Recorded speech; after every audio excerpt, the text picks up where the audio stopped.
Hi ಸ್ನೇಹಿತರೆ, ಎಲ್ಲರೂ ಹೇಗಿದ್ದೀರಾ? ಇವತ್ತು ನಾನು ಸ್ವಲ್ಪ ಬೇಗನೆ ಇದ್ದೆ. ಯಾಕಂದರೆ ನನ್ನ ಹಸ್ಬೆಂಡ್ದು ಹಾಸ್ಪಿಟಲ್ ಡ್ಯೂಟಿ ಇತ್ತು. ಅವರಿಗೆ ನಾನು ಟಿಫಿನ್ ಬಾಕ್ಸ್ನ ಕಟ್ಟಬೇಕಾಗಿತ್ತು. ಹಾಗಾಗಿ ಸ್ವಲ್ಪ ಬೇಗನೆ ಎದ್ದು ಅವ್ರಿಗೆ ಟಿಫಿನ್ ಬಾಕ್ಸನ್ನು ಕಟ್ಬಿಟ್ಟು ನಾನು ಕೂಡ ಹಾಗೆ ಫಟಾಫಟ್ ಅಂತ ಫ್ರೆಶ್ ಅಪ್ ಆಗಿ ನನ್ನ ಫೇವ್ರೆಟ್ ಬೆಲ್ಲದ ಚಹಾವನ್ನು ಕುಡಿತಾ ಇದ್ದೆ.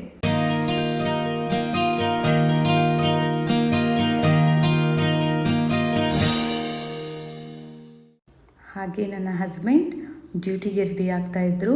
ಅವ್ರದ್ದೊಂದು ಚಿಕ್ಕದಾಗಿರುವಂಥ ಒಂದು ವಿಡಿಯೋನ ಮಾಡಿಕೊಂಡೆ. ಸೊ ಫ್ರೆಂಡ್ಸ್, ನಾನಿವಾಗ ನಿಮಗೆ ಹೆಸರು ಕಾಳು ಪಡ್ಡನ ಹೇಗೆ ಮಾಡೋದು ಅಂತ ಹೇಳ್ಕೊಡ್ತೀನಿ. ಇದೆಲ್ಲ ನಮ್ಮ ಮಲೆನಾಡು ಸೈಡಲ್ಲಿ ಜಾಸ್ತಿನೇ ಮಾಡ್ತಾರೆ. ನೀವು ಅಕ್ಕಿ ಪೊಟ್ಟು ಕೇಳಿರ್ತೀರಲ್ವಾ?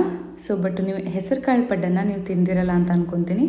ಸೊ ಇವಾಗ ನೋಡಿ, ನಾನು 2 ಬೌಲ್ ಹೆಸರು ಕಾಳನ್ನು ನಾನು ತೆಗೆದಿಟ್ಕೋತಾ ಇದ್ದೀನಿ. ಇದನ್ನು ನಾನು ನಾಳೆ ಪಡ್ಡನ್ನು ಮಾಡೋದು ಅಂದರೆ ಇವತ್ತು ನೈಟೇ ಇದನ್ನು ನೀಟಾಗಿ ವಾಶ್ ಮಾಡಿ ಇದನ್ನು ನೆನೆ ಹಾಕಬೇಕು. ಅದಕ್ಕೆ ನಾನು ಇವಾಗ ಇದನ್ನು ತೊಳ್ಕೊತಾ ಇದ್ದೀನಿ. ನೀಟಾಗಿ ಒಂದು 2-3 ಸಾರಿ ತೊಳ್ಕೊಂಬಿಟ್ಟು ಇದನ್ನು ನಾವು ನೈಟೆಲ್ಲ ಇದನ್ನು ನೆನೆಲಿಕ್ಕೆ ಇಡಬೇಕಾಗತ್ತೆ. ಇದು ಕಡಿಮೆ ಅಂದರೂ ಒಂದು 5 to 6 ಮೆಂಬರ್ಸ್ಗೆ ಇದು ಬೆಳಗಿನ ಜಾವದಲ್ಲಿ ತಿಂಡಿಗೆ ಆರಾಮಾಗಿ ಮಾಡ್ಕೋಬೋದು. ಸೊ ಇವಾಗ ನೋಡ್ತಿದ್ದೇನೆ, ನಾನು ಇದನ್ನು ಮುಚ್ಚಿ ಇಡ್ತಾ ಇದ್ದೀನಿ. ಹಾಗೆ ಇದರ ಕಾಂಬಿನೇಷನ್ ಆಗಿ ನಾನು ಟೊಮ್ಯಾಟೊ ಚಟ್ನಿಯನ್ನು ಮಾಡ್ತಾಯಿದ್ದೀನಿ. ಟೊಮ್ಯಾಟೊ ಚಟ್ನಿಯನ್ನು ಮಾಡಲಿಕ್ಕೆ ನಮಗೆ ಒಂದು 8ರಿಂದ 9 ಟೊಮ್ಯಾಟೊವನ್ನು ನಾನು ತೊಗೊಂಡಿದ್ದೀನಿ. ಅದನ್ನು ಕಟ್ ಮಾಡ್ಕೊಂಡಿದ್ದೀನಿ ಸ್ಲೈಸಸ್ ಆಗಿ. ಈಗ ನೀವು ನೋಡ್ತಿದ್ದೀರಾ, ಒಂದು ಪ್ಯಾನನ್ನು ಬಿಸಿ ಇಟ್ಕೊಂಡು ಅದಕ್ಕೆ ನಾನು ಸ್ವಲ್ಪ ಆಯಿಲನ್ನು ಹಾಕೋತಾ ಇದ್ದೀನಿ. ಈಗ ಆಯಿಲ್ ಬಿಸಿ ಆಗ್ತಿದ್ದ ಹಾಗೆ ನಾವು ಟೊಮ್ಯಾಟೊವನ್ನು ಅದಕ್ಕೆ ಹಾಕಿ ಅದನ್ನು ಸ್ವಲ್ಪ ಚೆನ್ನಾಗಿ ಹುರ್ಕೊಳ್ಳೋಣ.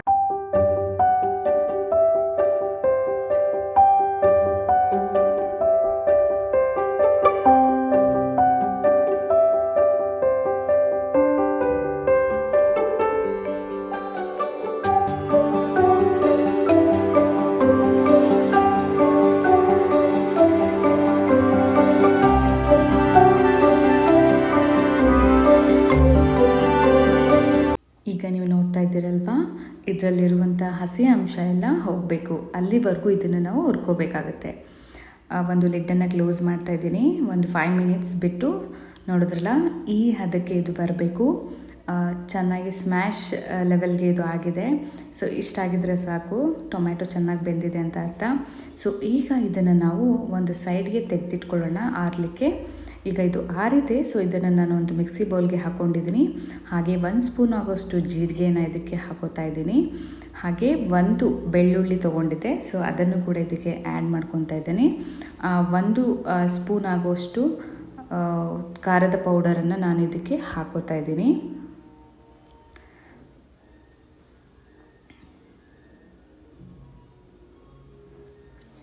ಹಾಗೆ ಇದಕ್ಕೆ 1 ಸ್ಪೂನ್ ಆಗುವಷ್ಟು ಉಪ್ಪನ್ನು ಕೂಡ ನಾನು ಇದಕ್ಕೆ ಆ್ಯಡ್ ಮಾಡ್ಕೋತಾ ಇದ್ದೀನಿ.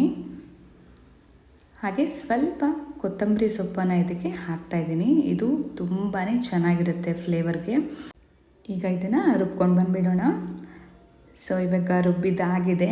ಈಗ ಮತ್ತೊಂದು ನಾನು ಪ್ಯಾನನ್ನು ಕಾಯಲಿಕ್ಕೆ ಇಟ್ಟಿದ್ದೀನಿ. ಯಾಕಂದರೆ ಇದಕ್ಕೆ ಸ್ವಲ್ಪ ಒಗ್ಗರಣೆಯನ್ನು ಹಾಕ್ಕೊಳ್ಳೋಣ, ಆಗ ಇದು ತುಂಬ ಟೇಸ್ಟಿಯಾಗಿರುತ್ತೆ. ಸೊ ನಾನು ಇದಕ್ಕೆ 1 ಸ್ಪೂನ್ ಆಗುವಷ್ಟು ಆಯಿಲನ್ನು ಹಾಕ್ಕೊಂಡ್ಬಿಟ್ಟು ಸ್ವಲ್ಪ ಇದಕ್ಕೆ ಸಾಸಿವೆನ ಹಾಕೋತಾ ಇದ್ದೀನಿ.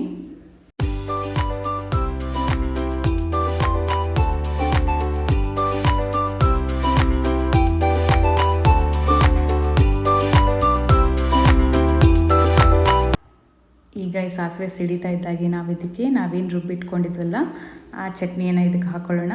ಹಾಕ್ಕೊಂಬಿಟ್ಟು ಒಂದು 2 to 3 ಮಿನಿಟ್ಸ್ ನಾವು ಸ್ವಲ್ಪ ಫ್ರೈ ಮಾಡ್ಕೊಳ್ಳೋಣ. ಈ ಚಟ್ನಿ ನಿಮಗೆ ಪಡ್ಡಿಗೆ ಮಾತ್ರ ಅಲ್ಲ, ಇದು ಇಡ್ಲಿಗೆ, ದೋಸೆಗೆ, ಚಪಾತಿಗೆ, ಹಾಗೆ ರೈಸ್ಗೆ ಕೂಡ ತುಂಬಾ ಚೆನ್ನಾಗಿರುತ್ತೆ. ಆದರೆ ನಾನು ಇದನ್ನು ಇವಾಗ ನಮ್ಮ ಪೊಟ್ಟಿಗೆ ಕಾಂಬಿನೇಷನ್ ಆಗಿ ಇದನ್ನು ಯೂಸ್ ಮಾಡ್ತಾಯಿದ್ದೀನಿ. ನೋಡಿ, ಬಿಸಿ ಬಿಸಿ ಟೊಮ್ಯಾಟೊ ಚಟ್ನಿ ರೆಡಿಯಾಗಿದೆ. ಸೊ ಈ ಚಟ್ನಿ ಜೊತೆ ಇವಾಗ ನಾವು ಪಡ್ಡನ್ನು ಹೇಗೆ ಮಾಡೋದು ಅಂತ ನೋಡೋಣ. ನೋಡಿ, ನಾನು ನೈಟ್ ನೆನೆ ಇಟ್ಟಿದ್ನಲ್ವ ಹೆಸರು ಕಾಳು, ಈಗ ಅದನ್ನು ಮಾರ್ನಿಂಗ್ ಆಗಿದೆ. ಸೊ ನಾನು ಇದನ್ನು ನೀಟಾಗಿ ಒಂದು 2 ಸಾರಿ ತೊಳ್ಕೊಂಡಿದ್ದೀನಿ. ಕಾಳು ತುಂಬ ಚೆನ್ನಾಗಿ ನೆಂದಿದೆ. ನೀವು ನೋಡ್ತಾ ಇದ್ದೀರಾ, ಬ್ರೇಕ್ ಆಗ್ತಾಯಿದೆ. ಸೊ ಇವಾಗ ಇದು ನೆಂದಿದೆ ಅಂತ ಹೇಳಿ ಇದನ್ನು ಇವಾಗ ನಾವು ಸೈಡಿಗೆ ತೆಗೆದಿಟ್ಕೊಳ್ಳೋಣ. ನೋಡಿ, ಇವಾಗ ನಾನೊಂದು ಮಿಕ್ಸಿ ಜಾರ್ ತೊಗೊಂಡು ಅದಕ್ಕೆ ಕಾಳನ್ನು ಹಾಕ್ಕೊಂಡಿದ್ದೀನಿ, ಹಾಫ್ ಆಗೋಷ್ಟು ಕಾಳನ್ನು ಹಾಕ್ಕೊಂಡಿದ್ದೀನಿ. ಈಗ ಇದಕ್ಕೆ ನಾನು 1 ಗಡ್ಡೆ ಬೆಳ್ಳುಳ್ಳಿನ ಹಾಕ್ತಾಯಿದ್ದೀನಿ. ಹಾಗೆ ಅದರ ಜೊತೆ ಸ್ವಲ್ಪ ಜೀರಿಗೆ ಸಹ ನಾನು ಅದಕ್ಕೆ ಸೇರಿಸ್ಕೊತಾ ಇದ್ದೀನಿ. ಜೀರಿಗೆನ ಹಾಕ್ಕೊಂಡು ನೆಕ್ಸ್ಟ್ ನಾವು ಅದಕ್ಕೆ 1 ಸ್ಪೂನ್ ಆಗೋಷ್ಟು ಖಾರದ ಪೌಡರನ್ನು ನಾವು ಹಾಕ್ಕೋತಾ ಇದ್ದೀನಿ. ನೋಡ್ತಾ ಇದ್ದೀರಾ? ಸೊ ಇವಾಗ ನಾನು ಅದಕ್ಕೆ ಸ್ವಲ್ಪ ಉಪ್ಪನ್ನು ಕೂಡ ಹಾಕ್ಕೋತಾ ಇದ್ದೀನಿ. ಉಪ್ಪನ್ನು ಹಾಕ್ಕೊಂಬಿಟ್ಟು ಸ್ವಲ್ಪ ಕೊತ್ತಂಬರಿ ಸೊಪ್ಪನ್ನು ಹಾಕ್ಕೊಂಬಿಡೋಣ. ಸ್ಮೆಲ್ಗೆ ತುಂಬಾ ಚೆನ್ನಾಗಿರುತ್ತೆ. ಸೊ ಈಗ ಇದನ್ನು ನಾವು ನುಣ್ಣಗೆ ರುಬ್ಕೊಂಡು ಬರೋಣ. ಈಗ ನೀವು ನೋಡ್ತಾ ಇದ್ದೀರಲ್ವ, ಈಗ ಇದು ನಮ್ಮ ಪೊಡ್ಡಿನ ಹಿಟ್ಟು ರೆಡಿಯಾಗಿದೆ. ನೋಡಿ, ಇಷ್ಟು ಸಾಫ್ಟ್ಗೆ ನಾವು ರುಬ್ಕೊಬೇಕಾಗತ್ತೆ, ಆವಾಗ ಪಡ್ಡು ತುಂಬ ಚೆನ್ನಾಗಿ ಬರುತ್ತೆ. ಈಗ ರುಬ್ಬಿರೋ ಪಡ್ಡಿಗೆ ನಾನು ಸ್ವಲ್ಪ ಉಪ್ಪನ್ನು ಹಾಕ್ಕೊತಿದ್ದೀನಿ. ಯಾಕಂದರೆ ನಾನು ಉಪ್ಪನ್ನು ನೋಡಿದಾಗ ಅದು ಉಪ್ಪು ಸ್ವಲ್ಪ ಕಡಿಮೆ ಆಗಿತ್ತು.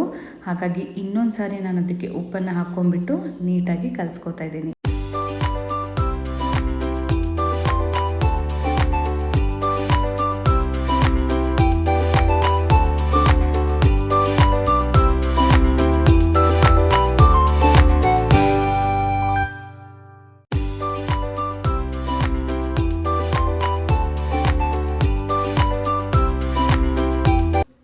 ಇದನ್ನು ನೀಟಾಗಿ ಕಲಿಸ್ಕೊಂಡ್ಬಿಟ್ಟು ಸ್ವಲ್ಪ ನಾನು ಸೋಡಾವನ್ನು ಹಾಕ್ಕೊತಾ ಇದ್ದೀನಿ. 1 ಚಿಟಿಗೆಯಷ್ಟು ಸೋಡಾ ಹಾಕಿದರೆ ಸಾಕು. ಈಗ ಇದನ್ನು ನೀಟಾಗಿ ಮಿಕ್ಸ್ ಮಾಡ್ಕೊತಾ ಇದ್ದೀನಿ. ಮಿಕ್ಸ್ ಮಾಡಿಕೊಂಡು ಸೈಡ್ಗೆ ಇದನ್ನು ಎತ್ತಿಟ್ಕೊಳ್ಳೋಣ. ಈಗ ನಾನು ಪಡ್ಡಿನ ಅಂಚನ್ನು ಕಾಯಲಿಕ್ಕೆ ಇಟ್ಟಿದ್ದೀನಿ. ನೋಡಿ, ಈಗ ಪಡ್ಡಿನ ಹಂಚಿದ ಮೇಲೆ ನಾನು ಎಲ್ಲದಕ್ಕೂ ಕೂಡ ಆಯಿಲ್ನ ಹಾಕ್ತಾಯಿದ್ದೀನಿ. ಈಗ ನಾವು ಪಡ್ಡನ್ನ ಇದ್ರ ಮೇಲೆ ಉಯ್ಕೊಳ್ಳೋಣ. ಇದು ಆಯಿಲ್ ಸ್ವಲ್ಪ ಬಿಸಿ ಆಗಲಿ. ನೀವು ಲೋ ಫ್ಲೇಮಲ್ಲಿ ಇಟ್ಕೊಳ್ಳಿ, ಜಾಸ್ತಿ ಫ್ಲೇಮಲ್ಲಿ ಇಟ್ಕೊಬೇಡಿ, ಬಿಕಾಸ್ ಹೊತ್ತು ಬಿಡುತ್ತೆ. ಈಗ ನಾನು ಇದಕ್ಕೆ 1 ಬೈ 1 ಪಡ್ಡನ್ನು ಹಾಕ್ತಾ ಹೋಗ್ತೀನಿ. ಪಡ್ಡನ್ನು ಯಾವಾಗಲೂ ಕೂಡ ಮಿಡಲಿಂದ ಹಾಕಬೇಡಿ, ಸೈಡಿಂದನೇ ಹಾಕೋತಾ ಹೋಗಿ. ಯಾಕಂದರೆ ಮಿಡಲಲ್ಲಿ ಹಾಕೋ ಪಡ್ಡು ತುಂಬ ಬೇಗನೆ ಸೀದು ಬಿಡುತ್ತೆ. ಹಾಗಾಗಿ ನಾನು ಸೈಡಿಂದ 1 ಬೈ 1 ಹಾಕ್ಕೊಂಬಿಟ್ಟು ಆಮೇಲೆ ಮಿಡಲಲ್ಲಿ ಹಾಕೋತೀನಿ.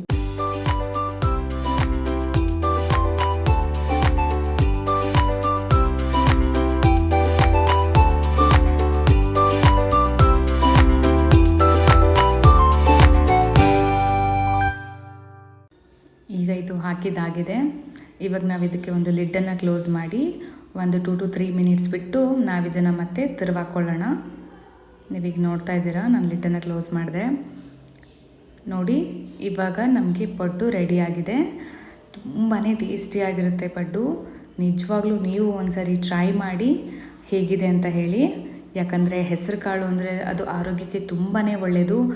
ನಾವು ಅಕ್ಕಿ ಪೊಡ್ಡನ್ನು ತಿಂತೀವಲ್ವಾ, ಸೊ ಅದೇ ರೀತಿ ಇದನ್ನು ಕೂಡ ನಾವು ನಮ್ಮ ಟಿಫಿನಲ್ಲಿ ಸೇರಿಸ್ಕೊಂಡ್ರೆ ನಮಗೆ ಆರೋಗ್ಯ ತುಂಬಾ ಚೆನ್ನಾಗಿರುತ್ತೆ.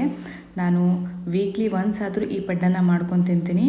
ನಿಮಗೆ ಇಷ್ಟ ಆದರೆ ನೀವು ಕೂಡ ಇದನ್ನು ಟ್ರೈ ಮಾಡಿ. ಹೇಗಿತ್ತು ಅಂತ ನನಗೆ ಪ್ಲೀಸ್ ಕಮೆಂಟ್ ಸೆಕ್ಷನಲ್ಲಿ ತಿಳಿಸಿ.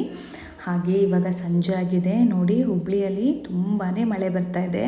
ಆ್ಯಕ್ಚುಲಿ ನನಗೆ ಮಳೆ ಅಂದರೆ ತುಂಬಾ ಇಷ್ಟ. ಯಾಕಂದರೆ ಸಂಜೆ ಹೊತ್ತು ಈ ಥರ ಮಳೆ ಬರ್ತಾಯಿದ್ರೆ ಹೊರಗೆ ಕೂತ್ಕೊಂಡು ಬಿಸಿ ಬಿಸಿ ಚಹಾ ಕುಡಿತಾಯಿದ್ರೆ ವಾವ್, ತುಂಬಾ ಚೆನ್ನಾಗಿರುತ್ತೆ. ಮುಗಿಲ ಬಾನಗಲ ಓಲೆಯಲಿ ಹೃದಯ ಇಡುವೆ ನೀಡಿರುವೆ ಗೆಳೆಯ ಓದುವೆಯ. ಈ ಸಾಂಗ್ ನೆನಪಾಯ್ತು ನನಗೆ. Okay friends, thank you, bye bye.